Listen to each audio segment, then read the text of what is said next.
پێکەوە بۆ گۆڕانکاری، پێکەوە بۆ ئازادی و یەکسانی. کەسێ بەتەمای چاکسازی لەم دەسەڵاتەیە بکەم، بەس خەوە بینێ. نەریتێکی شۆڕژێرانە، نەریتێک کە لە خوارەوە خەریکە بنیاتی کۆمەلگایان. دەسەڵات ناتوانێت جا بە کێشەش ناباتەوە بەڕۆ حتا بەڕێوەبەراتەکانی خۆشیان کەوتونەتە ژێر پرسیارەوانە. بۆ بیستنی بۆچوون و تێڕوانینی جیاواز و دژەباو، بۆ خستنە ڕووی دنگی مرۆیی و یەکسانی خوازی. بۆ ئەم سیستەمەکە 83 خوێندکار دێک بۆدا بخوێنێت. ئەم ناوانە دروستە بۆیان تەنها ناوی حکوومەت دروست نییە بۆیان. چەک و پارەیان نستنیتەوە معناژی نامێنە ئیتر. چارەسەری بنەڕەتی بۆ کێشەی خەڵکی کوردستان وەلانانی ئەم دەسەڵاتەیە. هێنانە پێشەوەی دنگی ناڕزایەتیە جەماوەریەکان و بڵندگۆیەک بۆ هەڵسوراوانی. هێناوە بەهۆی خۆپشاندانەکانەوە بۆ بەهۆی خۆڕاگری خەڵک و ئیرادەی خەڵکەوە بۆ کەوە دەسێنراوە. بێکارانە بە ئەڵدەسێکی کەم ئیشەکەن و ماگانە موچەکانیان پێنادن. داری وازات و خەڵک تونتر ئەبێ. ئەگەر مەترسیەک هەبێ لەسەر هەرێمدا یەکێتی و پارتی بۆ خود یەکێتی و پارتی مەترسی وڵاتەکانی مەنتیقەشیان بۆ سەر هەرێم زیاد کردووە. خستنەڕووی واقعیەتی دەسەڵات و ئۆپۆزیسیۆنی ساختە و پەردە هەڵماڵین لەسەر نیازیان. خۆشحاڵی هەبێ بەوەی کە هیچ ریفۆرم و چاکسازیەک و بەقازاتی خەڵک لەلایەن ئەمانەوە بکرێت. مێژوویەک و کارنامەیەکی قوڵیان هەیە لەسەر ملهوڕی، لەسەر چەکڕاکێشان، لەسەر تعداکردن لەسەر خەڵک. ئەمانە دژمنی خەڵکی کوردستان بوونە لە پشتیان لە خەڵکی کوردستان کردووە. دێماسیەکی فەرشە بەسەر چینی کرێکار و بەشە جۆرەکانی چینی کرێکار و هەموو کۆمەلگایە فەرزیان کردووە. بۆ تاو توێکردنی ئەو بابەتانەی کەمتر لە میدیاکانەوە دەبیسترێن،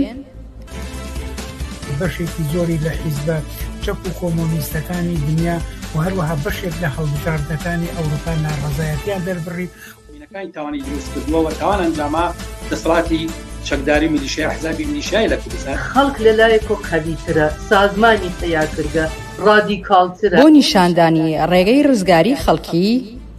پێشەنگ TV هەموو ڕۆژانێکی چوارشەممان کاتژمێر 9 شەو بە کاتی کوردستان ڕاستەوخۆ پەخشی بەرنامەکانی دەکات. شەرمەزار نابێ ئەو هەموو جەنەراڵە مقابایە لە ناو شارەکەی خۆیان بینێ بە ئەنواع و ئەشکال چەکی ئەسلحەی قورسەوە طبیعیە بەلایەن. یەکەمین جارە لە کوردستان کرێکاران خۆیان دەستبەرن بۆ مەراسیم و چالاکی یەکیایە. شۆڕش تەنها ڕێگەیە، هەڵسانی خەڵک ڕاپەڕین و خۆشانی جەمالی تەنها ڕێگەیە کە ئەڵتەرنەتیڤێک دابینکە.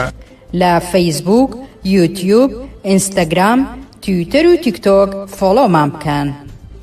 بەرنامە و گرتە ڤیدیۆیەکان ببینن. پێشەنگ TV پێکەوە بۆ گۆڕانکاری، پێکەوە بۆ ئازادی و یەکسانی.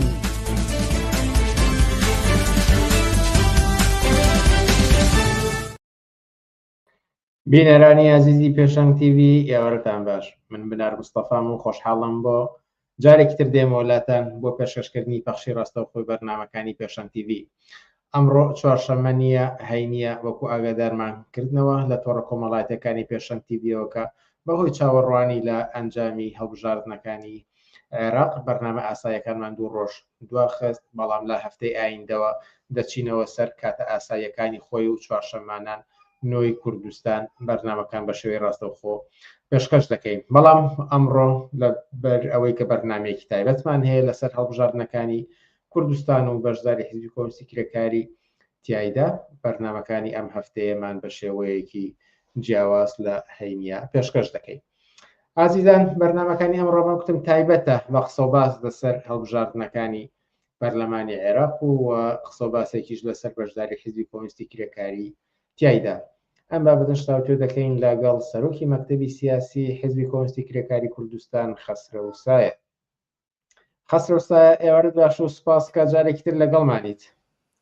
ئێوارەی ئێوە باش ماندوو نەبن، سڵاو ڕێزم بۆ بینەران و بیسەرانی پێشەنگ TV. زۆر سپاس. هەڵبژاردنەکانی سێشەممە ئەنجامەکانی بڵاو کرایەوە، دیارە هێشتا فەرمینیە ئەنجامی سەرەتاییە. باز لەوە دەکرێت کە سوودانی محەممەد سوودانی سەرۆکوەزیرانی ئێستا لیستەکەی ئەو بووە یەکەم زۆرترین کورسی هێنا، بەڵام لە پاڵیدا کۆمەڵی هەواڵ و بابەتی تریش بڵاو بۆ ئەنجامی تر هەیە وەکوی کە پارتی دیموکراتی کوردستان 1 ملیۆن دانی بەدەستهێناوە ڕێژەیەکی زۆر لە بایکۆت و دەنگی پوچەڵ بوونیان هەبووە و هەتاوەکو دوایی ئەم ئامانجانە ئەم ئەنجامانە ئەوانی کە تا ئێستا باسکراون باس لە چی دەکات چ جۆر هەڵبژاردنێک تێپەڕی بەڵێ تەبعاً بەرلەوەی بە تایبەتی لەسەرم هەڵبژاردنە ڕاوەستم پێم خۆشاوە ئاماژە بۆ خاڵە بم کە هەڵبژاردن لە کۆمەلگای سەرمایەداری جیهانی ئەم سەردەمەدا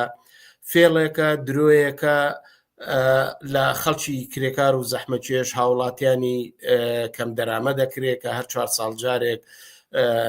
لە ژێرناوی بەدەستێنانی نوێنەرایەتی خەڵک و پێکێنانی ئەنجومەنێک لەو نوێنەرایەتیە سیناریۆی دەزەبن بۆ هەڵبژاردن بە تایبەتی لە قۆناغێکە کە شەڕ لە نێوان باڵەکانی بورژوازیە خراوەتە لاوە و داوێن ناوە پرۆسەی دیموکراسی و پەرلەمانی دوای ئەم 4 ساڵە جارێکی تر مەسەلەی دەسەڵاتی سیاسی قانون دۆخی ئابووری ژیانی خەڵک مافە مەدەنیەکان ئەسپێرێ بە کۆمەڵی پەرلەمانتار کە بە پێچوانەی ئارەزوەکانی هەرو خەڵکەی کە دەنگیان پێداون لەسەر و ئەوانەوە بڕیا لەسەر جەنگەکانە دەن لێگرتنەوەی اقتصادی بەسەر خەڵکادا سەپێن باج و خەرار زیاکەن جەنگەکان بەڕێخەن یاسای کۆنەپەرستی و ڕەگەزپەرستی تا ئەو ڕادەی کە پەنابەر و کۆچبەران تەحقیرکا وەکو ئینسانی ژێردەسە و کۆی لە مامەڵە بکرێ پەسەند دەکەن کە هیچی یەک لەم بڕیارانە لە نەڕای خەڵکی لەسەر و نەخواست و ویسی خەڵکی شەرافەتمەند و متەمەدین و کرێکار و زەحمەتکێش و ژنان و لاوانە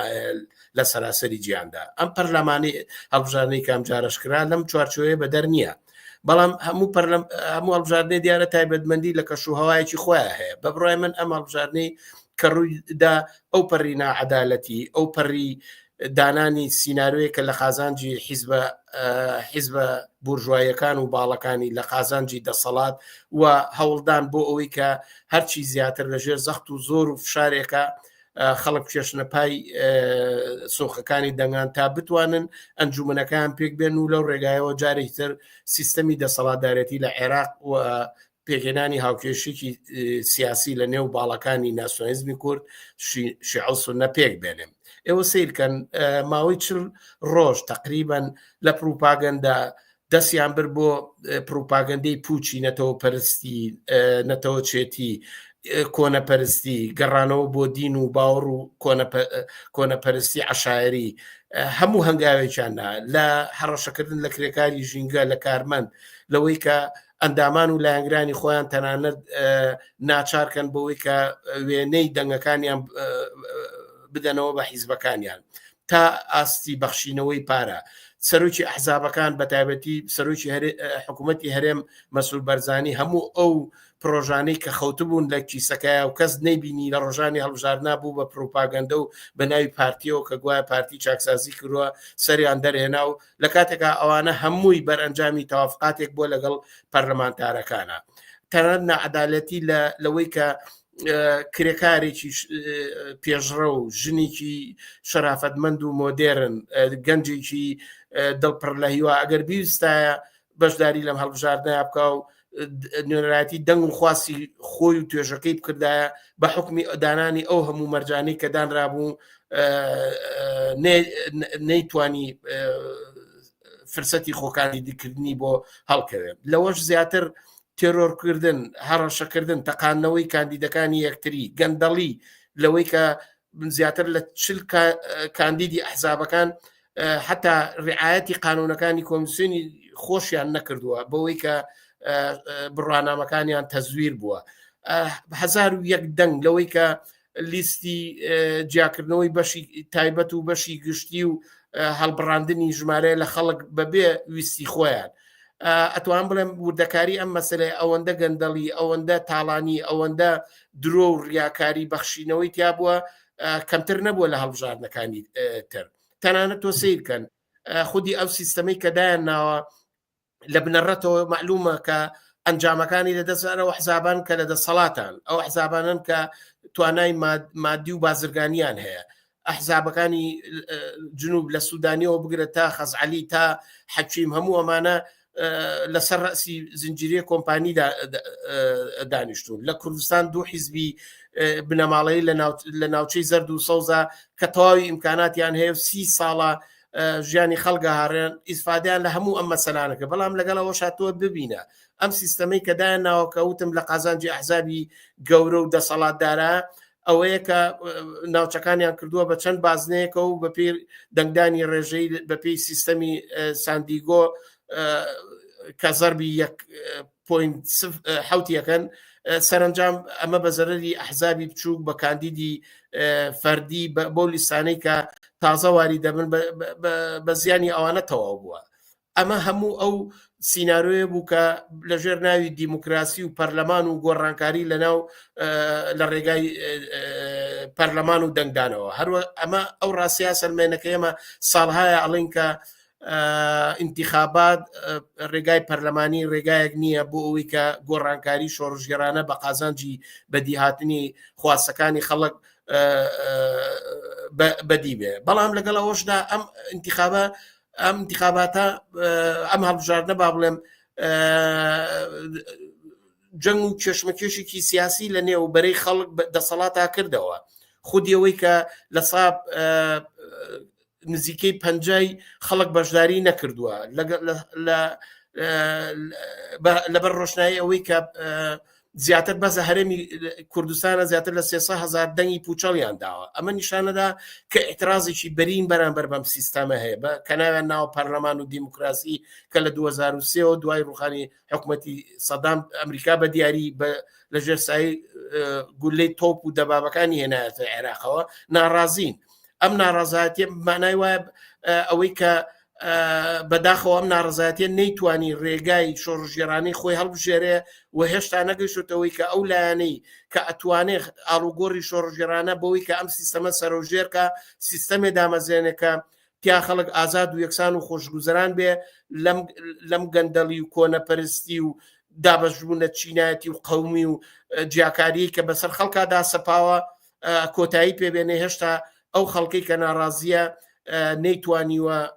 ڕێگای گۆڕانکاری شۆڕژگێرانە پێک بێنێت تا ئەو جێگەی بە حیزبی ئێمە گەرێتەوە حیزبی ئێمە بەو مانایی کە ئەم جەنگ سیاسی کە لە نێوان لایەنەکانە لە دەوروبەری هەڵبژاردن و هاتە پێشە و کۆمەلگای لە دەوری خۆی هەستیار کردەوە ئێمە بڕیارماندا کە لەو جەنگا بەشدار بین نوێنەرایەتی خەڵکەین بە پلاتفۆرم و داخوازەکانی ئەوان کە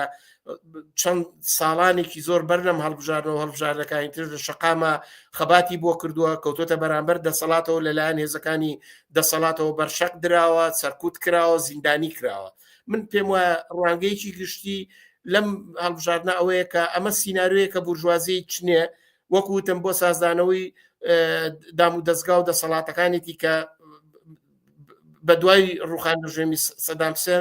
سەپاوە بەسەر خەڵکە خەڵک هیچ بڕیارێکی لە هێنانەکایەوەی ئەم سیستەمەیان نیە و بگرێ کەوتۆتە بەرامبەری و ناڕزایەتی هەیە ڕێگاکەی ئەوەیە کە دەبێ ئەم مەیدانە لەلایەن نوێنەرانی خەڵکەوە ببینرێەوە خەڵکە بێ بە سەفی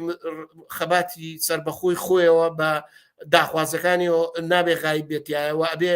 هەروەک چۆن لە شەقام و کارگە و زانکۆکان و گەڕەکەکان و دادگاکانە خەبا دەکات بۆ باشکردنی ژیان ئەبێ لەوێش نوێنەرایەتی هەرە و داخوازیانەکە شەڕی لەسەرکە لە خودی هەڵبژاردنە و هەڵ با نوێنەرانێکی ڕادیکاڵ و ئازادی خواست کتلەیەکی گەورە و سەنگەرێکی گەورە لە پەرلەمان بۆ هەڵوەشانەوە و بۆ تێک و پێکدان و داڕوخانی ئەو سیستەمە بەسەر خاوەنەکانیان ڕێگا بگرێ ئەمە ئەو ڕێگایە تا ئەو کاتی کە هێشتا شۆڕ لە بەردەرگایانە نیە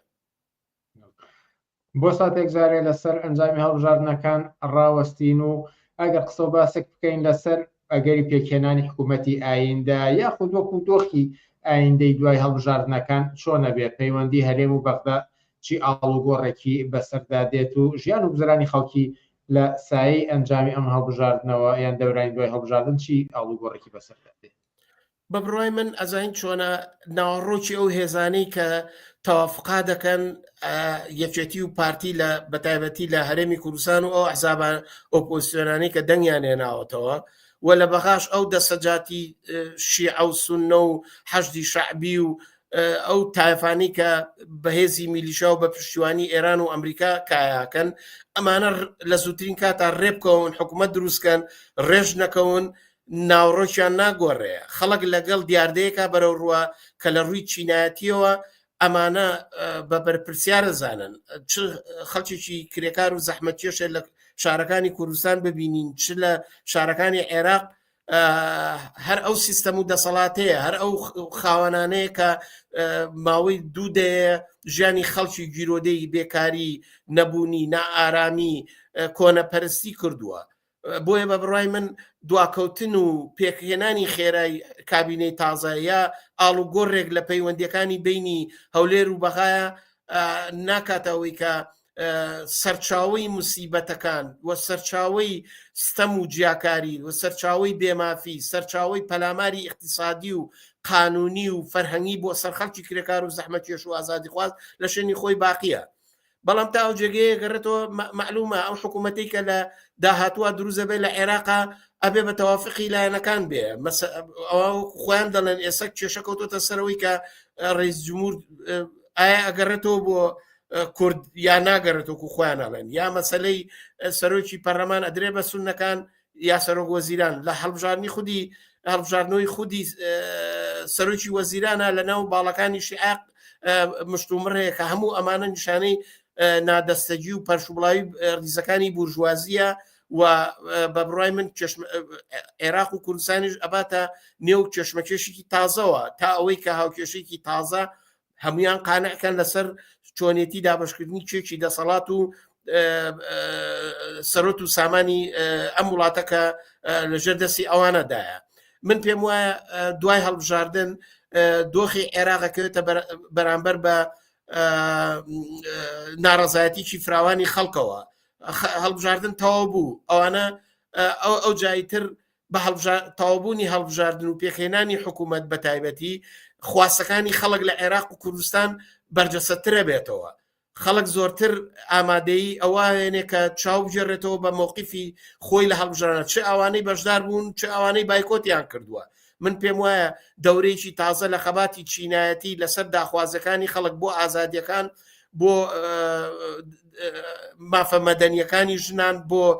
یاسای کاری کرێکاران بۆ موچۆ و قوتی خەڵک بۆ خزمەت گوزاریەکان لەم چوارچەوەیە بە دڵنیاییەوە پەیوەندیەکانی نێوان هەرێم و بەغاش لەسەر ڕۆشنایی پێکهاتنی ئەو کیتلە و ئەو تەوازن قووا و هاوکێشەیە دروست دەبێت کە ئەحزابی ناسۆیەنسی ڕێکەوتنی لەگەڵەکە چونکە ئەوەی کە ئەوان دەڵێن دەنگ بن با کورد لە بەغا بەهێز بێ هەدەفەکانەوەی خۆیان بشنە بەغا خۆیان دەستخەنە ناو دەستی کۆنەپەرستانێکی وەکو مالیکی و سوودانی و حەکیم و ئەم تاقمانەیە کە خەڵکی کوردستان تەجروبەی ساڵی 2021 و پێش ئەوەشیان هەبووە بۆیە من پێم وایە ئەو کێشە و گرفتانەی کە هەیە گۆڕانکاریەکی ئۆتۆی پێنایە و مەسلەی ئەوەی کە ئەوان ئەڵێن قوارەی هەرێم ئەبێ بەهێزکرێ و ئەبێ دەستور جێبەجێ بکرێ ڕەبتی هەیە بەوەی کە ئێران چ ڕۆڵێگە جێڕێ ئەمریکا چ چوارچێوەیەک دانێ بۆ ئەو حکوومەتەی داهاتوو هەتا خودی داهاتووی حکوومەت لە عێراقا لەژێر ساوی و سێبەری دەخاڵەتی ئێران و دەخاڵەتی ئەمریکایە ڕاستە ئێران زەعیف بووە بەڵام مەوجودیەتی هێزەکان و لانگرانی لە عێراقا بە دەرەجاتێکی گەورە لە ماوە بڕوای من هەموو ئەمانە مەسلەی پەیوەندیەکانیەوان هەرێم و بەغا دەباتە نێو جێژایەکی سیاسی ترەوە و معلوم نییە نە مەسلەی موچە حتا مەسلەی بودجەی ساڵانەی هەرێم هەتا مەسلەی خزمەت گوزاریەکان مەسلەی ئەمنیەت و ئارامی معلوم نییە حەشدی شەعبی لە شنگال چیەکە چ ڕووداوێکی نەخوازراوە خۆڵکێنێ معلوم نییە کە ئێران چ دەخاڵەتێکە لەسەر سنوورەکانی بۆی کە بتوانێت باڵانسی خۆی لەگەڵ ئەمریکا لە عێراقا ڕابگرێ بارحاڵ مەبەستمەوەیە کە بڵێم داهاتووی حکوومەتی هەرێم لەگەڵ بەغا و پەیوەندیەکانی پەیوەندی بە ڕووداوە ناوچەیەکان بە پێخێنانی حکوومەت و فشارەکانی ئەمریکا لەسەر ئەم لایەنانە کە دیارە ئەوش سنوورێکی هەیە خۆتا سەر ناتوانێت ئەو نمونەی کە ئەمریکا و نوێنەری لە عێراقا بەدەستیێناوە لە ساسە بچەسبێ و جێبەجێ بکرێ چونکە ئێرانیش دەخاڵەتی هەیە هێز و لایەنی دەوڵەتی تر وەکو سعودیا وەکو سووریا وەکو ئەردەن وەکو تورکیا ئەمانە هێزن نفوزیان هەیە و ئەتوانن لەگەڵ هەر ئاڵوگۆڕێکە تای تەرازوی هاوکێشەکان بەلای شترا بخەن. زۆر باشە بێنە سەر ئەو بەشەی کە حیزبی کۆمونیستی کرێکاری کوردستان لەگەڵ عێراق ئەمجارە بەشداری هەڵبژاردنەکانیان کرد. لە سەرەتای قسەکانتا کە ئاماژەتان بە ڕۆڵی پەرلەمان و هەڵبژاردن کرد، بینەرێک پرسی کە بۆچی بەشداریتان تیادا کرد، دیارە دواتر خۆتان هاتنە سەری ئاماژەتان بەوەدا کە بۆچی بەشداریتان کرد. ئەگەر ویستان دەتوانن وەڵامی زیاتر بدەنەوە. بەڵام بپرسم کە یەکەم جار بوو حیزبی کۆمونیستی کرێکاری کوردستان لەگەڵ عێراق بەشداری لە هەڵبژاردنەکان بکە، ئەگەر چی کاندیدی خۆی نەبوو ڕاستە و خۆ، بەڵام پاشەوەی پلتفۆرمێکی بڵاو کردەوە و کاندیدێک ئەو پلتفۆرمەی پەسەند کرد، ئەو پشتیوانی لەو کاندیدە کرد. بپرسم ئەمە چ جۆرە ئەزمونێک بوو ئەم بەشداریەی حیزبی کۆمونیستی کرێکاری لە هەڵبژاردنەکاندا؟ سەرەتامە یەکشت ڕاستکەمەوە حیزبی کۆمونیستی کرێکاری کوردستان ئەمە یەکەم جاری نییە لە هەڵبژاردنە بەشدارە بێ. ساڵانی پێشوو لە هەڵبژاردننی یەکێتی مامۆسایانە بەشداری کردووە و دەنگیشی هێناوەتەوە و لە شارەوانەکانیشە بەشداری کردووە. بەڵام ئەوەی کە ئەم جارە فەرقەکەی وەیە کە هەڵبژاردنێکی سەراسەری عێراقە بۆ پەرلەمانی عێراق. ئەمە یەکەم جارە لەمڕۆ ئەوە دروستە. ئەوەی ئێمە بۆچی بەشداریمان کرد، ئێمە لە نووسرا و ئەدەبیات و لە ڕاگەیاندنەکانی حیزب بە ڕۆشنی ئەو باس کراوە کە ئێمە نەچاومان لە سیستەمی پەرلەمانیە، نە لە بەرنامەی خۆمان لە ئیستراتیژی کۆمونیستی بۆ سەرۆژێردنی نظامی سەرمایهداری و سەرخانەکەی کە پەرلەمان و دیموکراسیەکە کە نمونونەکەی خەڵک بە گۆشت و خوێن و پێستەوە ناڕەوایەتی و ستەمگەری ئەم سیستەمەی هەست پێ کردووە، لەوە لا نادەین. ئێمە حتا بۆ بەشداریمان لەوە چاومان ئەوە نییە کە دەنگێنینەوە یا دەنگ نانینەوە، چاومان لەوە نییە کە چەند کەسمانە چێتە نێو پەرلەمانی عێراقەوە، حتا بەڵام ئەگەر ئەو دەستکەوتەشمان بێخۆ ئەتوانین لەوەش ئیسفادە دەکەین. هەر کاتێ بزانین ئەو پەرلەمانە لەگەڵ داخوازەکانی خەڵکانی توانین بکشینەوە. مەسەلەکە بەشداری ئەسلی ئێمە لە ڕوانگەی ئەوەیە کە ئێمە پێشتر وەکو خەڵکی ناڕازی شەقام، وەکو مامۆسایان، وەکو ژینگە پارێزان، وەکو ژنانێکە لە دژی یاسای جەعفەری خەباتیان کرد کە داوای یاسایەکی مەدەنی بۆ ئەحوالی شەخصیەکەن. ئێمە هەموو خواسانەمان لە زانکۆکان، ئەو خوێندکاری کە داواکە خوێندن لە ئەهلی کۆتایی پێ بێ و خۆڕایی بێ و هەموو مەسەرزەماتێکی بخرێت اختیاری خوێندکارانەوە. ئێمە لە هەموو ئەمانە داخوازی ئەو کارەبای خۆڕاییمان کردووە، داخوازیەوەمان کردووە کە داهاتی هەرێمی کوردستان بە نەوت و غازەکەیەوە لە خزمەتی پێداویستەکانی ژیان و بژێوی خەڵک و تەندروستیا بەکاربێ، لە ژینگە پارێزییا بەکاربێ. ئێمە هەرو خواسانەمان بووە. ئێستا بورژوازی لە سەر و دەسەڵاتی ئێمە وەکوتم ئێمە نە پەرلەمانمان پێشنیار کردووە، خوازیاری ئەوەین هەڵبژاردن کریان نەکرێت. بورژوازی شەڕێکی بەڕێخستووە، جەنگێکی بەڕێخستووە. سوالەکەوەیە ئایا ئێمە چین بەشداریەکەین نوێنەری ڕاستەوخۆی خەڵک لەو شوێنە نەزانن بکەین، داوا بکەین ئەحزابی تر هەریەکە بە دروژم و شیعاری سازان و تەوافق و شیعاری کوردە بەغا بەهێزەکەین کە هەمووی پروچ و فروفیشاڵ و هەڵخەڵاتاندنی خەڵکە لە ڕێگای پروپاگەندی قەومی و دینیەوە. ئێمە ئێمە پلتفۆرمێکمان داوە ئەچین شەڕ بۆ ئەوواکەین، ئەڕۆین کۆمۆنیزم بەقوە دەکەین، نوێنەرانی ڕاستەقینەی خەڵکی کرێکار و زەحمەتکێش کە دوێنێ لە شەقاما بوو لەو شەڕەیە وەک کاندیدێکی بەدیل بەرامبەر بەوانەی تر مەترحەکەین ببورن. بەداخەوە ئێمە بەهۆی دۆخێکەوە کە بوومان ئیمکاناتێ لە دەستمانە بوو نەمانتوانی ڕاستەوخۆ خۆمان قەوارە و لیستی و کاندیدەکانی خۆمان پێشنیارکەین. بۆیە پلتفۆرمێکماندا بە کۆمەلگا وتمان هەر لیست و لایەنێک ئەومانی قبول بێ ئێمە ئامادەین لەگەڵێ لە کەمپینەکە بەشدار بن. خۆشبەختانە لەسەر لیستی کۆتا لیستی سەربەخۆ کاندیدێک بەڕێز ساهیرە یوسف عەزیز پێشوازی لە خواست و پلتفۆرمەکەی ئێمە کرد و بەڵێنی دا کە لە پەرلەمان ئەگەر دەنگ بێنێتەوە شەڕ بۆ ئەو بکە. ئێمە چوینە پشتی ئەو پشتیوانیمان لێ کردووە. ئەمێ بڵێم بەشداریکردنی حیزب لەو ڕوانگەیەوە لە ڕوانگەی ناوەڕۆکی ئەوەی دەسەڵات پەرلەمان و دیموکراسی بۆگەنە سیستەمێکی چینایەتیە بۆ سازدانەوەی هەمووی ئەمانە حەقیقەت ئێمە هەموو ڕۆژێ ساڵێک مانگێک لە ڕادیۆکانمانەوە لە بڵاوکراوەکانمان لە بەیانەکانمانە ئەمەمان وتووە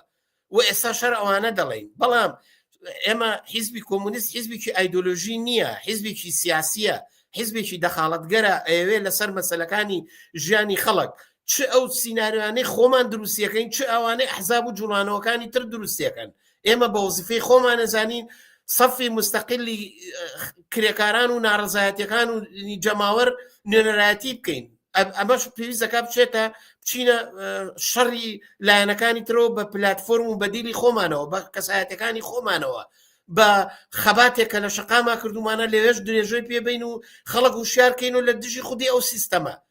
ئەمە بنەما و چوارچێوی کورتەی چوارچێوەیەکە میتۆدێکە بۆ بەشداری ئێمە بەڵێ بەشی پرسیارەکەتم بیرکەرەگەر چی ئەزمونێک بوو بۆ ئێوە بۆ ئێمە ئەزمونێکی زۆر گرنگ بوو بە خۆداچوونەوەیەکە کە ئێمە لە ئێستاوە هەوڵە دەین دوای تەوابوونی ڕاگەاندنی فەرمی لیژنەی انتخابات لە حیزب و کۆمیتە ناوەندیە دروست دەکەین لە پلینۆم و کۆنگرەکانە تەداروکی بۆ بین هەوڵە دەین معلومە هەموو انتخاباتێ بە میدیا کرێ بە کاندی دەکرێت بە ئیمکاناتی مالیە کرێ ئێمە هەوڵە دەین بە پشتیوانی کۆمەڵانی خەڵکی کرێکار و زەحمەت چێش بە هاوکاری ئەوان هەوڵە دەین مەرزوماتی بەشداریەکی فعال لە انتخاباتەکانی داهاتووە بە مەرجێک ئەگەر ئەو دۆخەی کە انتخاباتی تیاکرێ ڕێمان پێبە بۆ معنایی کە دەورانێکی شۆڕژێرانە نەبێ دەورانێک بێ ئێمە تیاقەدەکە نەکرابین ئەو کاتە ئێمە بە دڵنیایەنی هاوشێوەی وەزی ئێستا بە دڵنیایەوە بەشداری تیاکەین و پێداویستەکانی خۆمان کۆکەینەوە پلاتفۆرمی خۆمان بە کۆمەلگا ڕاگەێنین کەسایەتیەکانمان دەکەینە کاندید زانکۆ و گەڕک و ماڵ بە ماڵ و ناوەندەکانی کار لە قاوە دەین ئیفشای هەموو پروپاگەندەی لایەنەکانی ترەکەین و هەوڵە دەین کە دەنگی خەڵک کۆکەینەوە بتوانین بەرەی ئازادی خوازی ئینسانیەت چینی کرێکار کۆمەڵانی ناڕازی مامۆسایان موچەخۆرانیش لە پەرلەمانەوە بەرزکەینەوە ئیتر خەڵکی کوردستان محتاجی ئەوە نەبن بۆ ئەوی موچەوەرگن بچن لەگەڵ شان بەنە هیوا ئومێد بەرن بۆ لای سوودانی بۆ لای حەکیم بۆ لای مالیکی بڕۆن بۆ لای نوێنەری خۆیان و لەگەڵ نوێنەری خۆیانە خەباتکەن کە خواستەکانیان بەسەر پەرلەمانە داسەپێنن ئەگەر نا ئەو کاتە ئێمە توانین جەولەیەکی تر لە شەڕ و چێشمەکێش لەگەڵ دەسەڵات و سیستەمی پەرلەمانیا بکەینەوە ئەوە ئەزمونێکی گەورەیە هیوادارم ئێمە لە داهاتوە بتوانین وەڵامی ئەم نیازەوە ئەم خەباتەی خەڵکی کرێکار و زەحمەت چێش بدەینەوە هەر لێرەدا یەک سەرنجی بینەر ڕاستکەینەوە کە ڕەنگەجێی سەر سوڵمان بۆیان یەکەم جار نەبووە وتی یەکەم جار بووە لە هەڵبژاردننی پەرلەماندا بەشداری بکەین بەڵام پێشتر لە هەڵبژاردنەکانی مامۆستایان و شارەوانە بەشداریمان کردووە ئەگەر وانە ڕاستیکەنەوە بە ڕستخەسرەوسایە بەڵێ ئێمە ئەمە یەکەم جارە لە پەرلەمانی عێراق ینی لە دەنگدان بانگەشەی بەشداری لە پەرلەمانە هەڵبژاردننی نوێنەرانێک بۆ پەرلەمانی ئەمە یەکەم جارە بەڵام بەعام ئێمە لە هەڵبژاردنا بەشداریمان کردووەوان نیە لە تاریخی ئەم حیزبە هەمیشە هەر بایکۆتی لە بەرامبەر هەر جۆرە هەڵبژاردنێکە پەسەند کردبێت هەر لەگەڵ بڵاوبوونەوەی بەیاننامەی دوو حیزب کە بەشداری لەم هەڵبژاردنە دەکەن و هەتاوەکو دواتریش پشتیوانیەکی زۆر باشکرا تەیدێکی زۆر کرا هاوکات هەندێ لێرە و لەوێ هەندێک ڕەخنەش گیرە ئەمێ پرسم خۆتان چ جۆرە فیدباکێکتان وەرگرتۆ لە بەرامبەر ئەم هەڵوێستە و ئەم تاکتیکی ئەم جارەدا بەر لەوەی جوابی پرسیارەکەتان بەمەوە پێم خۆشە لەسەر یەک دوو پۆینت ڕاوەسم یەکیشیان بە بڕای من ئەم تاکتیکی کە حیزب کردی حیزبی بردە ناو بەداخەوە کەماوەکەی کەم بوو بەڵام بەقەدەرەوە ئێمەی بردە ناو کێشمەکێشێکی جددیەوە لەگەڵ جوڵانەوە کۆمەڵایەتیەکانە بە پلەی یەکەم لە بەرامبەر ئەو ڕەوتە فێرقەگەرای و ئایدۆلۆژی کە لە نەقد بە سیستەمی پەرلەمانی و جۆری ئەم حکوومەت و پەرلەمان و ئەوەی تەقسیم بۆ بەسەر دەستە و تاقمی قەومی ئەوەی کە خەڵک تیرۆر کراوەی کە دزی و تاڵانیە کرێ ئەوەی کە یاساکان دە خزمەتی ئەوان هەموو ئەمانە کە حەقیقەتیان تیای هەیە لەسەرەوە هەڵوێستیان ئێمە لەو سونەتە خۆمان بڕی ئێمە بەکردەوە ئەو قەرارەی پلینۆمان هێنا کۆنگرەی شەشمان هێنا دەرەوە کە حیزبی کۆمونیست چی در لە کەنارە ڕاناوەسێ حیزبی بەرەو حیزبێکی سیاسی ڕوا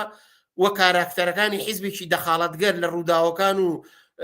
کێشمە کێشە سیاسی کۆمەڵایەتەکانە ڕائەوەستەیە چجا نەکەرەوانەی کە ئەو سینناریوانەی کە خۆی لە کۆمەلگایە مەترەحیەکە بەڵکو ئەوەی کە ئەحزاب و جوڵانەوەکانی تر مەترەحیەکەن لەسەر مەسلەی هەڵبژاردننی ژێشێکە لەوانە ئەمەد گەورەترین دەستکەوت و فیدباشێکە کە ئێمە لەلایەن خەڵکەوە جێگای دەستخۆشانە بووە بە تایبەتی خەڵکێکی گشتی کە پەیوەندیان پێوە کردوین کە چون سەردانمان کردوون لە کۆڕ و کۆمەڵەکانە لە میدیایە لە تۆڕە کۆمەڵایەتەکانە بە ژمارەیەکی زۆر لە خەڵک سەردانیان کردوین جێگای دەستخۆشانە بۆ هاوکاریان کردوین حتا بەشێکیان لەوانە ئامادەیان دەربڕیوە دەنگیان داوە بۆ کاندیدێکی ئێمە پشتیوانیمان کردووە یەک خاڵی تر کە ئێمە بە دەستکەوت لەم ئەزمونایی زانین و وەک فیدباک دەتوانین شانازی پێوە بکەین ئەوش ئەوەیە کە ڕاگەیاندنی پلاتفۆرمێک کە جیاوازی هەیە لەگەڵ پلاتفۆرمی کەمپینی هەڵبژاردننی هەموو لایەنەکان ئێمە و پلاتفۆرمەمان وەکو لە قسەکانی پێشوو تراوت بۆ بەشێکی زۆر لە ئەحزاب و قەوارە سیاسیەکان نارد بەداخەوە ئەوان جوابیان نایەوە ئەوە لە قاودانی حەزابی ئۆپۆزیسیۆنی بورژواییە کە درۆکەن لەگەڵ خەڵکە ئەوان ئەڵقەی تەواوکاری ئەحزابی دەسەڵاتدارن ئێستا بۆ ئێمە هەرچەندە دەستکەوتەکە کەم بێ بەڵام تروسکاییەکی زۆر گەورەیە لە نێو ئەم زەلکاوی کە ئەحزابی ناسیۆنالیستی کورد لە ژێرناوی پەرلەمان و حکوومەتی هەرێم و قەوارەی هەرێم و ئەمانەیان دروستکە ئەوژەوەیە کە ریزی سەربەخۆی کرێکاران و زەحمەتکێشان ئێمە نوێنەرایەتیمان کرد ئێمە داخوازیەکانی شقام و گەڕک و کارگەکانی ئەوانمان نوێنەرایەتی کردووە ئەمە گەورەترین دەستکەوتە ئەتوانێت لە هەڵدانەوەی ئەترازەکانە ئێمە باشتر لەوان نزیک کاتەوە پەیوەندیان لێک بێنین کە بتوانین جوڵانەوەیکی شۆڕژێرانەی وا پێک بێنین کە ئیتر دەورە دووکانی هەڵبژاردن و پەرلەمان بەرەو فەناو نابوتی بەرێ بە بڕای من ئەمە دەستکەوتێکە هەرچەند بچووکیش بێ بەڵام گەورە و پرچنگدارە ئێمە بەکردەوە قەرارات و بڕیارەکانی کۆنگرەی شەشمان بەکردەوە دەرهێناوە نەکە لە ڕووی سیاسی و نەزەریەوە ڕایگەین و بچین پروپاگەندەی بۆ بکەین بەڵام بەکردەوە ئەو ماوەی کە کەوتوینەتە کێشمەکێش لەگەڵ ئەحزاب و ڕەوتی ترا ئەو سونەتەشمان تەجاواز کردووە کە دەست و قاچی کۆمونیزمەگرێ نایەڵێ تێکەڵاو بێ بە شەڕە سیاسیەکان لە کۆمونیزمێکی سیاسیەوەی کاتە گروپێکی فشار کە ئەوش تەنها لە فەیسبووکە بتوانێت چەند قسە بکە و تەسکینی دڵی خۆی بە قسەکانی بکە گوایە ئێمە نازانین ئەم پەرلەمانە پەرلەمانێکی گەندەڵە ئەم سیستەم و حکومڕانیە تاڵان چییە سیستەمگەرە سیستەمی چینایەتیە هەموو ئەمانە ئازانین بەڵام کێشمەکێشێ بووە ئێمە بە پێویستمان زانی لەو کێشمەکێشەیە وەکو حیزبێکی سیاسی خۆمان بنوێنین نوێنەرایەتی کۆمونیزم بکەین ئیستراتیژیەک بۆ ئاڵوگۆڕی تەوازنی قوای نێوان خەڵکی ناڕازی لە بەرامبەر ئەم دەسەڵاتەیە ڕۆڵە بجێڕین ئەوە دەستکەوتێکی گەورە و فیدباکێکی گەورەیە کە لەم ئەزمونەیە لە شوێکی گشتێتوانی ئاماژەی پێ بکەین بە لێرەشدا کۆمەڵێ پەیام هاتووە کە دەستخۆشی لە بەشداری ئێوە دەکەن و بە کارێکی دروستی دەزانن و هەروەها ئومێد دەکەن کە وەکو هێزێکی ئۆپۆزیسیۆنی بەهێز لە ڕێزی هێزە ئۆپۆزیسیۆنەکانی کوردستان و عێراقدا دەرکەوێت ئەگەرچی هەڵبژاردننی ئایندە 3 ساڵی ماوە ئەگەر بێت و لە کاتی خۆشیدا ئەنجام بکرێت چونکە عادەتەن دوا ئەکەوێت بەڵام قسەتان کرد کە هەر لە ئێستا و ئامادەکاریەکەن بۆ بەشداری لەو هەڵبژاردنە ئەمە مەترسی ئەوە ناهێنێتە پێشەوە کە حیزبێکی کۆمۆنیستی شۆڕژگێر ببێتە حیزبێکی پەرلەمانتاریستی پرسیارێکی نامەنتەقیە ئەزانم ئەمە پرسیاری خەڵکیشە و ترسە هەیە بەڵام بەڕای من وەختی حیزبی کۆمۆنیستی کرێکاری کوردستان یا هەر حیزبێکی تر کە دەست لە باوەڕەکانی خۆی بشواتەوە هەر کاتێ ئەم حیزبە بەرنامەی دنیایەکی باشتر کە شۆڕشی کرێکاری بۆ گۆڕانکاریەکی ڕیشەی لە کۆمەلگای سەرمایەداریە بۆ نێشتنی کاری بەکرێ بۆ دامەزرانی سیستەمێ لەسەر ئەساسی هەرەوەزی و شوراکان بۆ دەسەڵاتێکە ڕاستەوخۆ لەلایەن شورا کرێکاریەکان و شورا جەماوەریەکانەوە کە بەڕێوەبردننی کۆمەلگا بەوان بسپێرێ ئەوان ئیداری کۆمەلگا لە ڕووی بەرەمهێنان لە ڕووی قانوندانان لە ڕووی ئیداری ئوموری کۆمەلگا و هەموو هاوڵاتیەک ڕاستەوخۆ حەقی هەبێ ئەوانەی کە حکوومەت و کۆمەلگا بەڕێوە بن لە ژێرسای ئەو سیستەمەیە کە هەم قانوندانرن هەم خۆیان جێبەجێەکەن و هیچ ئیمتیازاتێکیان خۆی کە بە ئەندام پەرلەمانە درێن نییە هەر کاتێ حیزب ئەم بەرنامەی خۆی وەلانە بەڕاستی ترەوە حیزبی کۆمۆنیست نامێنێ ئەبێتە حیزبی چیتر ئەو کاتەگەر پەرلەمانیش قبولکاشتێکی یاساییە بەڵام ئەوەی کە ئێمە سوور و مکوڕین لەسەرەوە خەبات بۆ خەباتی ئێمە لە مەسلەی هەڵبژاردن و پەرلەمان یەکێکە لە مەیدانەکانی وشیارکردنەوە یەکێکە لە مەیدانەکانی ڕێکخراوکردن بەهێزکردنی کۆمونیزم و حیزبەکەی نوێنەرایەتیکردنی خواست و داخوازی خەڵک توونکردنەوەی سیرائی چینایەتی لە ناو جەرگەی پەرلەمانە لە نێوبەرەی کرێکار و زەحمەکێش و تەواوی هێزە بورژواییەکان کە ئەو پارێزەری ئەم نیزامن کە لەسەر کاری بەکرێ ڕاوەساوە ئێمە ئاوای بین و ئەمە شوان بەڕۆشنی ڕاگەیاندووە لە بەیاننامەکانمانە بەر لەوەی بچینە ناو هەڵبژاردنەوە بڵین ئێمە بەشداریەکەین لە کەمپینی هەڵبژاردنە بەڕۆشنی لە بەیاننامەی یەکەممانە وتومانە کە ماهێتی ئەم حکوومەت و پەرلەمانە ئەم سەرخانە سیاسی کە لەسەر نظامی سەرمایهداری و کاری بەکرێ دامەزراوە نظامێکی چەوسێنەرانەیە نظامێکە ستەمگەریە کۆیلەی بەکرێ ڕاگرێ جیاکاری ستەم و نابەرابەری لە ژنان لە لاوان لە حتا دەستبردن بۆ ژینگە هەموو ئەمانەی لە دواوەیە ئەگەرمانە کۆتایی یەکجاری بەم نظامە بێن ئەوە شۆڕشی کرێکاریە بەڵام ئەم بەشداری لە پەرلەمان وەکو مەیدانێکی سیاسی بۆ حیزبێکی سیاسی کۆمونیستی سراعەکە لەسەر مەسیری کۆمەلگا مخالف نییە بەڵکو تاکتیکێکە ئەتوانێت تەقوێتی ئیستراتیژی کۆمونیستی و ئەو ڕێبازە بکا کە ئێمە لە بەرنامەی دنیایشی باشتر لە ئیستراتیژی کۆمونیستی کە لە کۆنگری 5 پەسەندمان کردووە کە ئێستا هەموو بینەرانتوان سەردانی سایتی حیزب بکەن و بیخێنەوە ئێمە لەسەرەوە سوورین و پێمان وایە بەشداریکردن لە هەلومەرجێکا کە کونجاوە کۆمەکەکا بەم استراتیژیە خەفرۆتا من پرسیارم زۆر ماوە بەڵام بابەتێکی سەرنجڕاکێش قسە زۆر هەڵەگرێ پرسیار زۆر هەڵەگرێ ئەوەی کە تا ئێستا لای خۆم لام داوە ئاراستی ئێوەی بکەم لە پرسیاری بینەران 6 پرسیارم ئامادە کردووە لە پرسیاری بینەران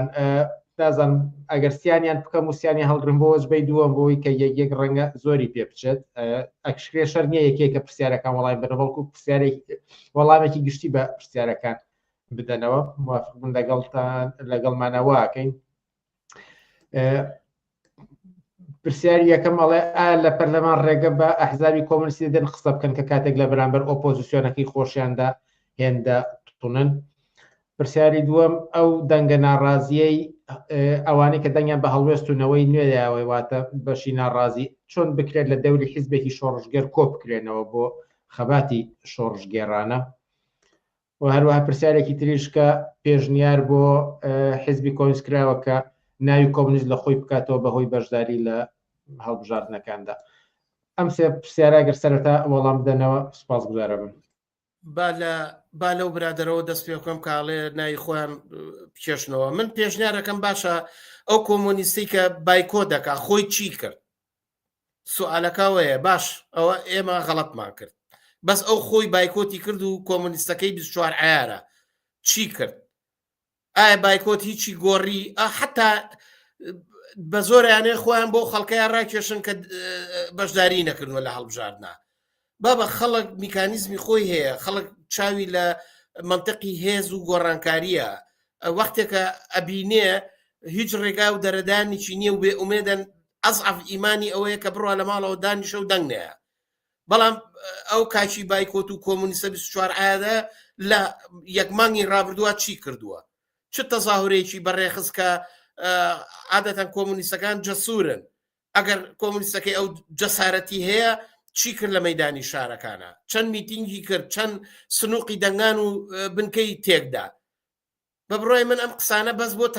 تەسکینی دڵی ناوایی دەروێشانەیە ئەمە سیاست ناکە ئەمە لە سەری ئەوەی کە خۆی باوەڕی پێیەتی تر پێی وایە ئۆتۆماتیکی لە ئەرزی واقعا بێ بە کردەوەیەک و جەماوە لە دەوری هەڵەخوێ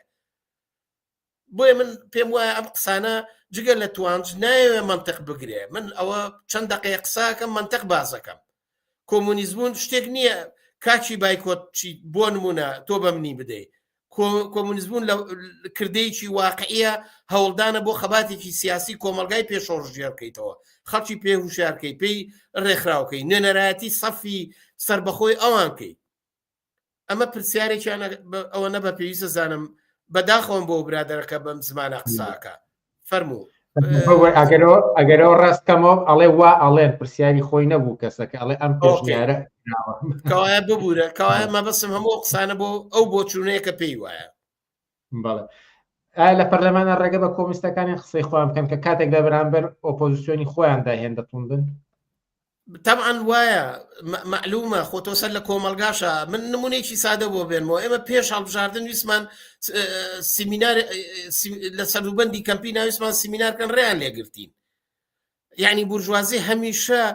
هەموو هەوڵی ئەوەیە کە خەڵک بێدەنگە هێزی کاری هەرزان کرێکاری بێدەنگ ئەمە فەلسەفەی وجودی هەر سیستەمیکی بورژواییە لە تەواوی دنیا لە ترامپەوە تا کابرای تاالبان تا کابرای سوودانی تا چوزام ئەحمەد شەرع هەمویان ئەویانەوێ بەڵام مەوزوعەکە هەوڵدانی کۆمۆنیستەکان و پێکێنانی بەرێ و بلۆکیی کۆمەڵایەتیە ئەگەر تۆ جوڵانەوەیکی کۆمەڵایەتی لە مەیدانە بێ بۆ ئەترازەکانی خۆی و نوێنەرانێکی ببێ لە پەرلەمانە معلومە ناتوان دەستی بۆ بەرن چکە لەگە فشارێکی کۆمەڵایەتی بەرەو ڕووە بن بۆیە بە بڕای من ئەمە سراعێکی سیاسیە چینایەتیە کراوەیە معلومە ئەوان هەوڵەیەن سەرکوتیکەن ئەخر باشە خوارەوە ئەوەی ئەو سوالەکە بە منتەقەڵێ مەسەڵ شاسوار عەبدولواحیدیان هەموو کەس دەزانێت لەبەرە هەڵبژاردنە خسیانە زیندانەوە ئەو تا شکستێکیشیان بەسەرە سەپان بەڵام مەسەلەکە ئەوەیە کە کۆمونیزم جەسارەتی هەیە لەسەر داخوازەکانی سوورە تا ئەو شوێنەی بوار هەیە بێ شەڕکە هەر کاتێکیش قاچاق کرا تەوازنخوا لە قازانجی نەبوو ئەو کاتەش دەتوانێت تاکتیکی کشانەوە بگرێتە بەر ئەتوانێت چونکە حتا سازشکە لە کۆمونیزمە سازشیش هەیە ئێمە ئێستا ئامادەین لەگەڵ پارتی دیموکراتی کوردستانیشە دانیشین سازشکەین لەسەر مەسەلەی حەلی قەزەی قەومی لەسەر دانانی دەستوورێکی ئەلمانی ئەوە توانێت ژیانی خەڵک بگۆڕێ یعنی کۆمونیزم وان نییە تۆ تێئۆرێکت هەیە و ئەسای سوحریە و ئەڕوا سیاسەتە تاکتیکە کردەوەی شۆڕژێرانەیە خوێندنەوەی تەوازن قوایە ئەجینا کۆمونیزم هەموو شتێکی نووسیوە مانەفێست 120 چەند ساڵە هەیە خۆ ئۆتۆماتیکی نابێ بە سۆشیالیزم و خاوەنی بۆ پێیان نابێ ئەگەر لە کۆمەلگایە ئەوانەی کە خاوەندارەتی مانیفێست دەکەن سیراع بکەن شەڕکەن بەرگەی شەڕ و کێشمە کێشەکانی هێزە چینایەتی و بورژوایە دژە شۆڕشەکان بگرن لێنینی شەروای کرد بە بڕای من ئەوە جوابەکەیەتی ئەتانێت لەسەرش قسە بکەنەوەی کە ئەکرێ ئەو دەنگە ناڕازی کە چوونە پشتینەوەی نیە و هەڵوێستەوە لە دەوری حیزبێکی شۆڕژگێر بۆ خەباتی شۆڕژگێڕانە کۆ بکرێنەوە بە بڕای من سەرنجێکی تایبەتی خۆمێ ئەم شکستەی کە بزوتنەوەی نوێ تووشی بووە ئەم کەم هێنانەی بەڕای من ناچاریەکە لەژێر فشاری اعترازاتی کۆمەڵایەتی ئەو خەڵکانی کە ئومێدیان پێبەخشی جێڕی خۆی بگۆڕێ بە دەرەجاتێ ئەوەی کە دەستگای کەناڵەکانی لە کۆمۆنیست و ئازادی خوازان داخستووە و بەرنامەکانی بەمەلا و ناسیۆنالیست و ڕۆشنبیرانێکی سەر بە دەسەڵات پڕکردوتەوە جێگای ئەوەیە کە بڕاجعی سیاستەکانی بکاتەوە بەڕاستی چکە من لە ڕاگەیانەکە خوێنمەوە ئەوەی تایە بۆنی ئەوەی لەیەکە ئەگەڕێنەوە بۆ خەڵکو لە خەڵکەوەم کاراکەن ئەگەر لەگە خەڵکەواکەن حتمما ئەبێ لە پاڵ ئەو دەنگە ئازادی خوازی و شۆڕژێرانەیە ڕاوەسن تەوافقکەن کاری مشتەرەک ئێمە ئامادەین لەسەر هەر مەسلەیەکی کە پەیوەندی بە ئازادیەکان کە دیفاع لە ئەمنیەت و مەدەنێتی کۆمەلگاکە لە سکولاریزمەکە لە مافی ژنەکە لە خواستی کرێکاران و زەحمەت کێشانەکە ئامادەین بۆ هەر کارێکی هاوبەش لەگەڵ هەر هێزێکە کە ئەم خواستانەی ببێ بە بڕای من ئەمە واکە کە نەوەی نوێ ئەخاتە تەنگانەیەکەوە خاتە دووڕیانێکەوە لەلایەکەوە لەگەڵ ئەوەی دیعایی کە ئەیکا خۆی بە نێرایەتی خەڵکو و بە ناڕەزایەتی خەڵکو و گەڕانەوە بۆ خەڵکدانێ لەگەڵ ئەو سایستە چەوتەی کە تا ئێستا پەیڕەوی لێکە کە ئەویش ناوڕۆکەی هەڵخەڵەتاندنی خەڵکە گوایە بە هەڵخەڵەتاندن و بڵاوکردنەوە و بە ئینشاءالله و ماشاءالله دەنگ دێنێتەوە ئەبێ لەم تەناقوزای گیرەخواوە بێ عاقبەت بەلایەکە بکەی ئەگەر انتخاباتی داهاتوو من دڵنیام دە بەرابەریش شکستی گەورەی ڕوبەڕۆ بێ نامێ زۆر مادوو تا بکەم بەڵام پرسیار و سەرنجی تر هاتووە وەک وتم ئەگەر پرسیانیان ئەوەی کە نزیک بن لە یەکەوە لە ناوەڕۆکێکە بتوانانی بە یەک وەڵامیان پێ بدەیتەوە ئەویش لەسەر بەشداری ئایندەیە دەڵێن کە باش وایە کە بە لیستی سەر بەخۆی خۆتان بەشداری بکەن نەک هاوپەیمانەتی لەگەڵ هیچ حیزبێکە تەنانەت حیزبی شیوعیش باز لە نمونەی ئیسلامیەکان دەکات کە هەموو ڕێگێک بەکار دەهێنن هەم پەرلەمان و هەم دەرەوەی پەرلەمان و دەسەڵات بۆ گەیشتن بە ئامانجەکانیان هەروەها گەرتانی قسەیەکی زیاتریش لەسەر و بۆچونە بکەن کە دەڵێن مەبەستمان زیاتر لە هەڵمەتی هەڵبژاردنەکانێتەوە و کورسیەکانی پەرلەمان. بەڵێ طبعا وایە حزابی ئیسلامی حزابێکی سیاسیە ئەزانێت چۆن ئیسفادە لە هەموو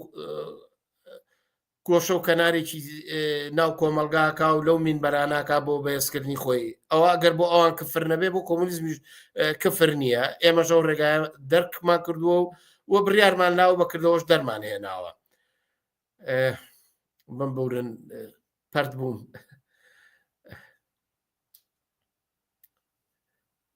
ببوورن دیارە ئەم تاکتیکەیم باش نیەکەوە بە کۆمەڵ پرسیارەکان ئەهێنم بەڵام ئەوەی کە کورسەکانی پەرلەمان ئامانجی سەرەکی نیە بەڵکو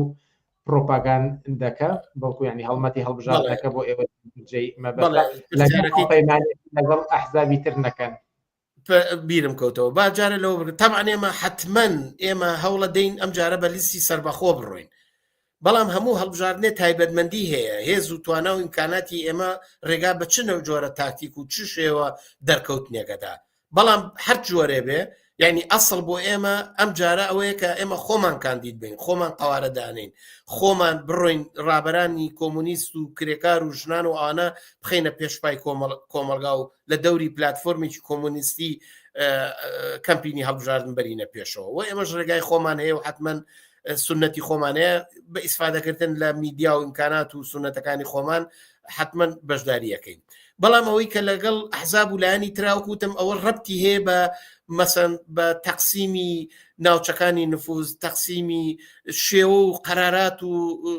سیستەمی پەرلەمانی و هەڵبژاردنێکە دێتە پێشەوە بە دڵنیاییەوە من پێم وایە ئەم سیستەمێک ئەم جارە پەیڕۆکرا کەوتۆتە ژێر سوالەوە ئێستا بۆتە جێگای دیالۆگ و قسە و باسی هەموو ئەو ڕێکخراوانەی کە کار لە مەسلەی دەنگدان و دیموکراسی لە هەرێم و عێراقاکەن ئەیانێ ئەم یاسایە بگۆڕن بۆیان دەرکەوتۆ کە نەعەدالەتیەک نەک لە بەرامبەر خەڵکو و هێزە گەورەکانی ناو دەسەڵات بەڵکو لە نێوان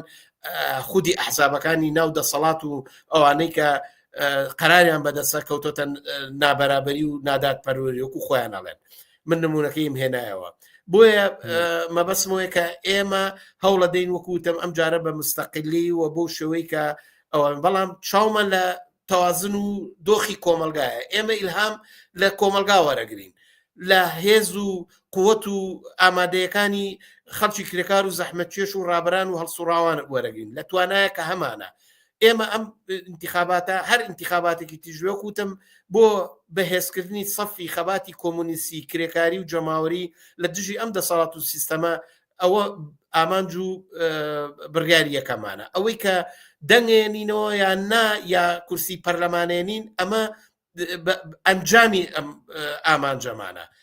معلومە ئەگەر خەڵک دەنگمان پێبا و ئێمە بتوانین کتلەیەک دروستکەین نوێنەرایەتی چەپ لە ناو پەرلەمانە بە زیندوی بکەین خۆ هەدەفێکی ئایدیاڵی هەموو کەسێکە هێنا خەڵک بۆچێ انتخابات دەکات بۆ پارە مەسرەفەکە بۆ یەکمان خۆی و خەڵک ماندووەکە بە نموناگە بڵێم نەتیجەکەی بۆ ئەوەیە کە بڕوا بۆ پەرلەمان و بتوانێت شەڕی ئەوێ بکە ئەو شتێک کە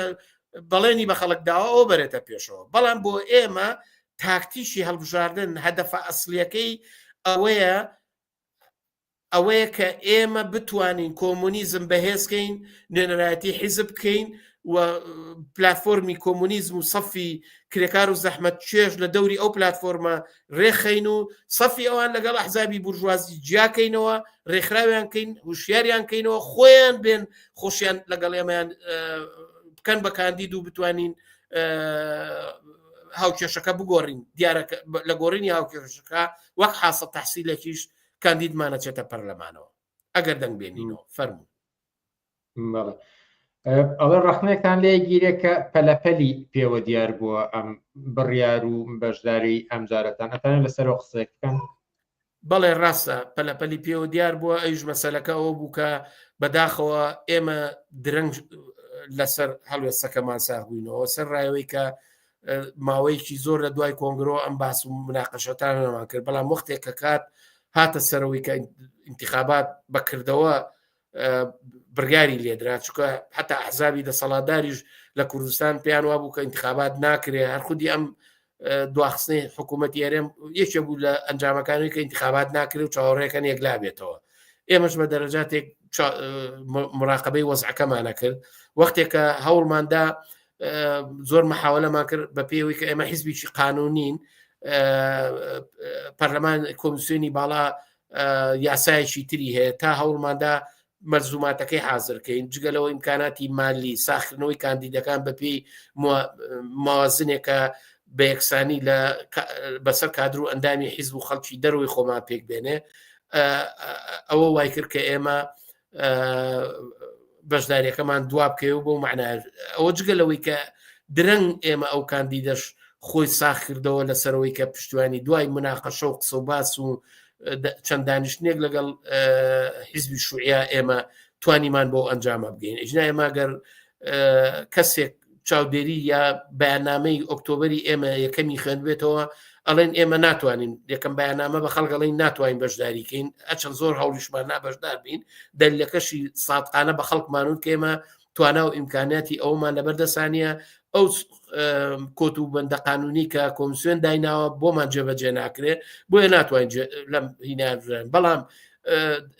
دۆخەکە بۆ ئێمە کراوەیە هەوڵ دەین ڕێگای بدۆزینەوە کە چی بە خەڵک بڵین بەشداری بکەن یانەیکەن لە بەیاننامەی دووەمە دوای ئەوەی کە ئێمە لە بەیاننامەی دووەمە پلاتفۆرمێکەوەن ڕاگەیان بەڕسمی بەنامە بۆ مجموعەیە لیست و قوارە لە شارەکانی عێراق و لە کوردستان ناردمان وتمان ئەمانە پلاتفۆرمی ئێمە ئەگەر هەر کەسێ بە عەلەنی ئاشکرا ڕائەگەیەنێ کە ئەو پلاتفۆرمی قبوڵە ئەوە ئێمە ئامادەین بەشداری لە کەمپینی هەڵبژاردنا بکەین خۆمان کاندیدمان نێوە کاندیدەکانی ئەوان شار بە شار و گەڕک بە گەڕک وەکوی کە بۆ سایرەمان کرد بۆ ئەوانیشی بکەین بەداخەوە هیچ کەس جوابی نایەوە لەگەڵ نامەکانمان بەڵام ئەوەی کە جوابیایەوە سایرە یوسف عەزیز بوو بۆیە ئێمە کەوتینە ناو هەڵبەکردەوە دە ڕۆژی مابوو پێم وایە هەفتەیەکی مابوو بەڵێ لە شەممەیە کە ئاخر بەیاننامەمان دەرکرد وتمان ئێمە ئەچیە ناو پرۆسەکە و دەستمان پێکردووە لە ماوەی ئەو دۆ ڕۆژە ئەو کارانی کە پێمان کرا بۆ سیاستەکانی خۆمان دەستمان بۆ برد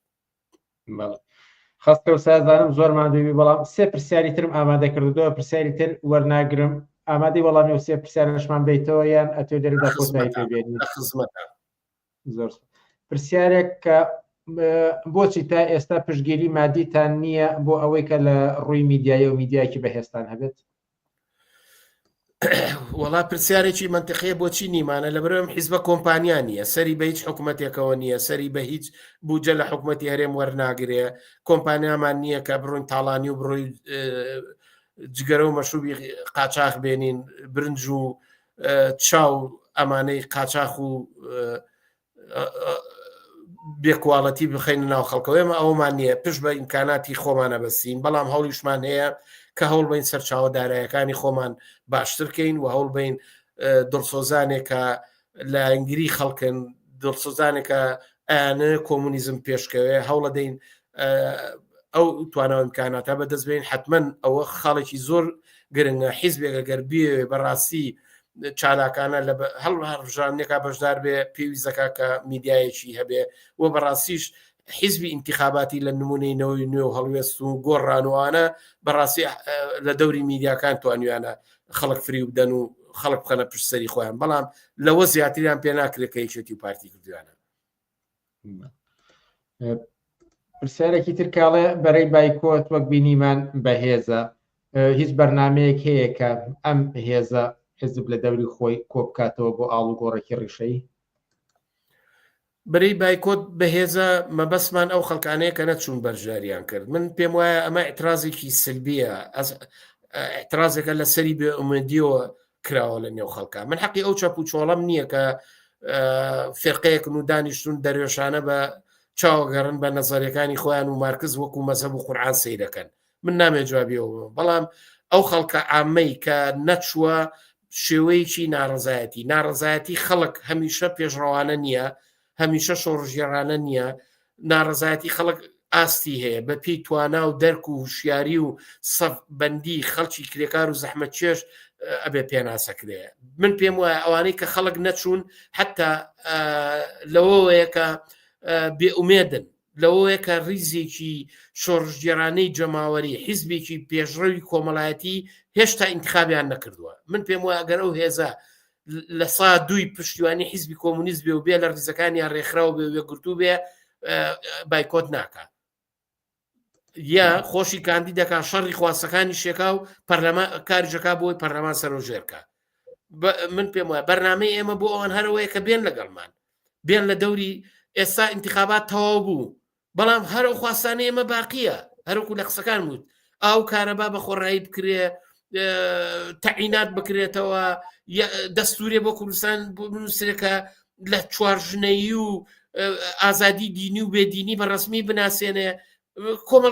دەستورێ بنووسێ کە حەقی بیمە کۆمەڵایەتەکان بە کە لانی کەمی ژیان بێتە قانونی ئەسڵی کۆمەلگا. ئێمە بێ لە دەوری ئەوانە کۆیان کە ئەو داخوازیانە مەبەستمەوە لە شوێنی خۆی باقیە. پەرلەمان انتخابی کردەوە ڕۆژ و معلومە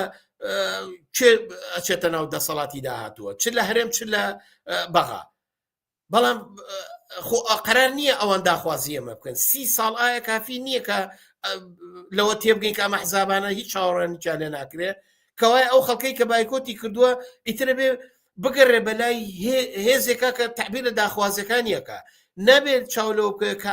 لە منطقی هێزەوە حیزبێک زۆر بەهێز و جەماوەری بێ ئەنجا دەنگی پێبە. نا حەقانیەت حەق ئەتوانێت یەک کەس نوێنەرایەتیکە ڕاستگۆیی و پەیگیری لەسەر داخوازی خەڵک یەک کەس ئەتوانە بیکە. ئەوەی کە حیزبێکی سەدان هەزار ئەندامی ئەتوانێت نوێنەرایەتی حەق و ڕاستی داوای خەڵەکە، ئەوە دەورانی شۆڕژێرانەیە بەڕای من. ئەوەی تر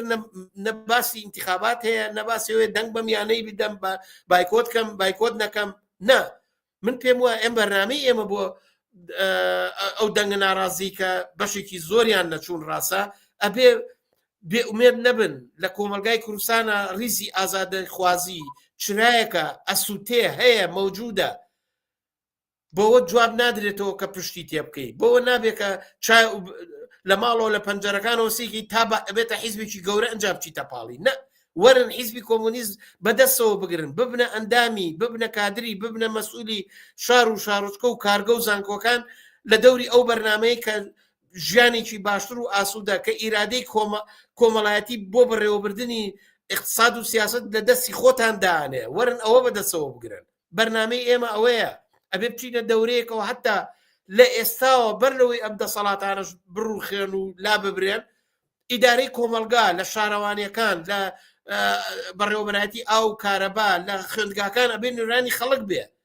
ئەگەر حیزبێک ئەم جەماوەرە لە 146 بێتە پشتسەر بە بڕوای من ئەتوانێ دەور و دوکانی هەڵبژاردن و دیموکراسیت تۆر هەڵدا دەورانی حکوومەتی شوراکان و جەماوەر بێنێتەکایەوە. بەرنامەی ئێمە ئێمە لەسەرەوە کارەکەی و هەوڵە دەین ئەو ئومێدە بۆ خەڵک بگەڕێنینەوە. ئەم چرایە ئەگەر گەشاوەتر بێ و تیشک و پریشکی هوشیارانە و سیاستەکانی لەلایەن خەڵکەوە هەڵبژێرێ بە بڕوای من ماوەیەکی کەم ئەم دەسەڵاتاتوانێ ڕابگوزەرێ و تەمەنی بەرێتە پێشەوە. کەوایە مەسەلەکە بۆ خەڵک ئەوەیە کە لە دەوری سیاسەتێکی ڕادیکاڵی شۆڕژێرانە کە داکۆچی و دیفاع لە مەسیری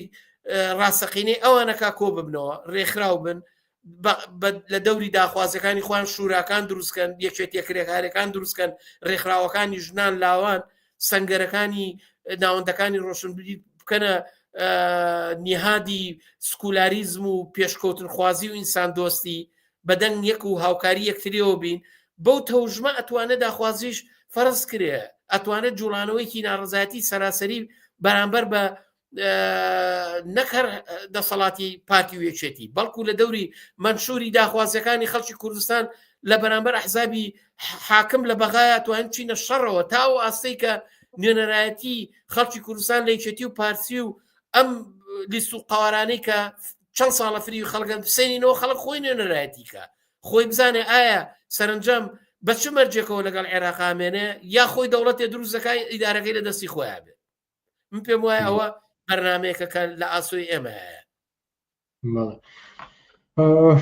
بە ئەم پرسیارش بکەین چونکە وتم کە سێ پرسیاری در هەڵبەت پرسیاری تریش هاتووە گرنگیش بەڵام ئەوەی کە ئێوە ئێستای تر بەشداری لە هەڵبژاردنەکانە دەکەن بەشداری لە ناڕزاتی جەماوریەکانیش دەکەن هەروەکو پێشوویان هەمان کار و چالاکی دەورانی ڕابردوژی دامی دەبێت من وتم انتخابات تەواو بووە ئیتر نۆرەی داخوازیەکانی ئێمە چکە و داخوازیان لە شوێنی خۆی باقیە و ماوەتەوە ئێمە خۆمان لە ناو ناڕزایەتیەکانەوە تاکتیکی بەشداری کردمان هەڵبژاوە بۆ مەبەسەی داخوازیانە بێتە بنەمای سیراعێکی سیاسی لە بەرامبەر هێزەکان و لە بەرامبەر کیت لە پەرلەمانیەکانی تردا ئەگەر دەنگ بێنێتەوە ئێمە بە پێچەوانەوە بنەمای ناڕزایەت هەڵسوڕان و چالاکی حیزبی کۆمونیستی کرێکاری سازماندان و ڕێکخراوکردنی جوڵانەوەیکی شۆڕژێرانەی جەماوەریە بۆ ئەولانانی ئەم دەسەڵاتە ئێمە ئەمەمان لە پلتفۆرم و لە ئیستراتیژی حیزب لە کۆنگرەکانمانە پەسەند کردووە بۆ ئەمە ئەم خەبات لە دەوری ئەم ئیستراتیژیە ڕاستەوخۆ لە ئێترازات و ئاستی خەباتێکەوە دەست پێەکە ئێمە چۆنەڵی هێز و توانا و تەوژم و خوێنێک کە بە جەستەی کۆمونیزم و حیزبی کۆمونیزمدا ئەم ناڕزایەتیانەیە بە دڵنیاییەوە ئێمە بەشێکین لەوان لێیان جیانابینەوە و بەشێکین بۆ تەمینکردنی ڕەهبەرانێکی سەراسەری جەسوور کە بتوانێ بەو هێزە بگا کە مەسیری کۆمەلگا لە دەست دەسەڵاتی ئێسایەک لا بکاتەوە پرسیاری تریش هاتووە بەڵامی تر زۆر مادومان کردی نامەوێ لەوە زیاتر پرسیار بکەم هەڵبەتێک پرسیار زۆر سەرنجڕاکێشەکە باس لە سەرکەوتنی مەمدانی دەکات لە نیویۆرک و ئەمە ئاماژە نییە بەوەی کە کۆمونیست و سۆسیالیستەکانیش جەماوەریان هەیە ئەگەر بتانەوێ ئەمە یان قسەیەکی ترما بێت لە کۆتاییدا بە ڕستێک بتانەوێ بیڵێن فەرمونۆک دو زۆر زۆر زۆر زۆرم پێخۆش بوو ئەو سوالە بەڕاستی ئەگەر ئەو کۆمۆنیستانەی کە بە ئەو بۆچوونی کە بێ ماڵێن ئێوە ناوەکەی خۆتان بکەنەوە ئەم مەمدانی ببینن مەمدانی بۆ دەنگی هێنایەوە ترامپی بۆە لێکرد کە بڵێ من شارەداری نیویۆرک بودجەی لێ بڕم لەبەرەوەی پلتفۆرمی خەڵکی دانا بە چەند خواستی خەڵکەوە کە ڕێگاوبان هەرزانەکە کە باج کەمەکاتەوە کە کرێخان و دابەزێنێ ئەمانە خواستی خەڵکن بە بڕای من بۆچی ئەمە خواستێکی شیعە بێ بۆ ئەمە خواستی ناسیۆنالیستیە بێ بۆ خواستی لیبراڵێ بێ بۆ خواستی کۆمونیستەکان نەبێ ئێمە لە بەرنامەی دنیایکی باشترە باسی ئەومان کردووە ئەگەر ئێمە لە قودرەتا بین بێکاری نایڵین کاریا بیمەی بێکاری تەمینی ژیانی لانی کەم بە ڕەفاهێکی عمومی لە خۆڕایی ئاو کارەبا لە گەیاندن لە ئەنتەرنێت لە هاتوچۆ لە دایانگای خۆڕایی لە مەکتەبی خۆڕایی لە زانکۆی خۆڕایی لە هەموو شتێ خۆڕاییەکەین حتا نەوت خۆڕاییەکەین بۆ ناوخۆ یەکسەر ئەو کاراکەین بە بڕای من ئەو نمونەی ئەم برادرە هێنایەوە دقیق تەئیدی ئەم سیاستەی ئێماکە ئێمەش بڕۆن سیرکەن پلتفۆرمەکەمان ئەڵێن کەسێ بێ کە یاسای ئیعدام نێڵێ ئەوە خەڵکان ئاسەیەکە 20 ساڵ زیندانکردن و هەتایی نێڵێ ئێمە داوامان کردووە کە دەسەڵاتێکی سکولار دامەزێت دایدین لە دەوڵەت ئەم لێشاوە کۆنەپەرستیەکە هەناسەی لە خەڵکی ئازادی خواز لە ژنان بڕیوە کۆتایی بێ یاسای جعفەری و فرژنی لە پەرلەمانی هەرێم و بەغا هەڵوەشێتەوە ئێمە داوامان کرد کە یاسایەکی کرێکاری پێشڕۆ بێ کە ئیتر لە سەرکاردەرکردن شمشێرێ نەبێ بە سەرسەری خەڵکەوە خاوەن کۆمپانیەکان دەستیان کورد بێ بە چ حەقێت تۆ کرێکارێکی ژینگە حتا ئەگەر هەڵەیەکیشی کرد بێ قانونتان هەیە خۆتان بۆ یەکسەر زیندانیەکەی لە ئاسایش و بۆ کرێ لە سەرکاری دەڕی ئەمە نانبراوکردنی هاوسەرەکەیت هاوسەر و مناڵەکانیەتی ئێمە لەو پلتفۆرمای عینە و تومانە ئەگەر ئێمە دەنگ بێنینەوە یا هەر کاندیدێک دەنگیا بێ یاسای بنامە یاسای بیمە کۆمەڵایەتیەکان هەموو مناڵەکە لە دایکە بێ هەتا ئەگاتە 18 ساڵی ئەگەر بشخوێنێ ئەبێ بیمەیەکی ببێ موچەیەکی ببێ بژی پێی ئەبێ خوێندن و خۆڕایی بێ ئەبێ هەموو گەنجێک لە وڵاتەیە هەموو هاوڵاتێکە بێ مەسکەنی ببێ ئەم کۆمەلگایەوەنە ئیمکانیتە هەموو هاوڵاتیەک ئەتوانێ مەسکەنیە بێت تەسیر کە ئەم هەموو پرۆژەی شوقە و بازرگانی کە کۆمپانیاکان و دەسەڵاتدارانێکن بەڵام هێشتا خەڵک کرێت چیە هێشتا خەڵک بخانەولانەیە من مەبەسم وەیە ئەم نمونەی مەمدانی بەڕاستی نمونەیەکی پرشنگدارە لەوەی کە خەباتی کۆمونیستی لە دژی ترامپی ژەکرێ ئەو هەموو شەڕۆشیان پێکرد مقاومەتیشی کرد سەربەرزانە لی دەرچوو بە بڕای من ئەوە سنەتێکی رادیکاڵی جەماوەری شۆڕژێرانەیە کە ئێمە کۆمونیستەکان لە شۆڕشی ئۆکتۆبەرە خاوەنی بووین و لە یەکەم منشورە ڕامانگەیانوە دەست خۆش بۆ ئەو پرسیارە خەسرە وسایە سەرۆکی مەکتەبی سیاسی حیزبی کۆمونیستی کرێکاری کوردستان زۆر سپاس لە بەرنامەکانی ئەم شەی پێشەنگ تیڤیدا ئامادە بوویت و ماندوومان کردی زیاتر لە کاتژمێرێکە گفتوگۆکەی زۆر سپاسانەکەم دەستان خۆش بێ ماندوو نەبن هەر لێرە لە ئاخری ئامێ بڵم زۆر سپاسی هەموو ئەو هاوڵاتی و بەڕێزانی کە لە پشتمان بوون و پشتیوانیان کرد بە دەنگ بانگەوازی ئێمەوە هاتن و دەنگیاندا بە کاندیدێکە ئێمە پشتیوانیمان لێکردن زۆر سپاسانەکەم و هیوادارم قسە و باسەکان سوودمەند بوو بێ زۆر سپاس بۆ ئێوە ماندوو نەبن بینەرانی ئازیز زۆر سپاس بۆ بەشداری چالاکانەی ئێوەش ئێستاش پرسیار و سەرنجی تر هەبوو ئەکرا قسە و زیاترمان لەسەر کردایە بەڵام کاتەکە کەم بوو من بەشێک لە پرسیارەکانی خۆشم وەلا نردوو پرسیارەکانی ئێوە پێشخست بەڵامی تر کات و توانە هەر ئەوەندە دەرفەت دەدات هەڵبەت ئەگەر بابەتێک مایەوە کە حتممە ماوە لە بەرنمەکانی ئایندەدا قسە و باسییان لەسەر دەکەین و یان هاوڕیانێکی تر دەتوانن بە شێوەیەکی تر وەڵام بەو پرسیار و بەچوونانە بدەنەوە کە هاتوو ئازیزان لێرەدا دێینە کۆتای بەرنامەکانی ئەم شەومان هەفتەی ئایندە لە کاتە ئاسایەکەی خۆیان شەوانی چوارشەممان بەرنامەکانی پێشەنگ تیڤی بەردەوام دەبن تا چوارشەممە کاتێکی خۆش بۆ هەموو لایەک و هەر شاد و سەرکەوتوو بن